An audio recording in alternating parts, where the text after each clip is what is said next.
തീവ്രതയേറിയ ഭൂചലനത്തിൽ നടുങ്ങി മ്യാൻമറും തായ്ലൻഡും. ബാങ്കോക്കിൽ ഭൂചലനത്തിൽ നിർമ്മാണത്തിലിരുന്ന കെട്ടിടം തകർന്നു വീഴുന്നതിൻ്റെതാണ് ഈ ദൃശ്യങ്ങൾ. ഇത് മ്യാൻമർ പ്രാദേശിക സമയം 12:50 ഭൂകമ്പം ഉണ്ടായത്.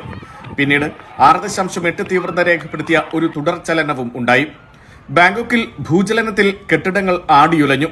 പരിഭ്രാന്തരായ ജനങ്ങൾ കെട്ടിടങ്ങളിൽ നിന്നും ഇറങ്ങിയോടി. ബാങ്കോക്കിൽ നിരവധി കെട്ടിടങ്ങൾക്ക് കേടുപാടുകൾ സംഭവിച്ചിട്ടുണ്ട്. തകർന്ന ഒരു കെട്ടിടത്തിൽ 40ഓളം പേർ കുടുങ്ങിക്കിടക്കുന്നതായും റിപ്പോർട്ടുകളുണ്ട്. മ്യാൻമറിലും ഭൂകമ്പത്തിൽ വലിയ നാശനഷ്ടങ്ങൾ സംഭവിച്ചിട്ടുണ്ട്. ഒരു മോസ്ക് തകർന്ന് 4 പേർ മരിച്ചതായി സ്ഥിരീകരിച്ചു. ഇരു രാജ്യങ്ങളിൽ നിന്നും ഭൂകമ്പത്തിന്റെ പ്രത്യാഘാതങ്ങൾ സംബന്ധിച്ച കൂടുതൽ വിവരങ്ങൾ പുറത്തുവന്നു തുടങ്ങിയിട്ടേയുള്ളൂ.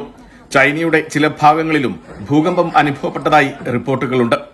റിക്ടർ സ്കെയിലിൽ 7.7 തീവ്രത രേഖപ്പെടുത്തിയ ഭൂകമ്പമാണ് മ്യാൻമറിൽ അനുഭവപ്പെട്ടതെന്ന് US ജിയോളജിക്കൽ സർവേ അറിയിച്ചു.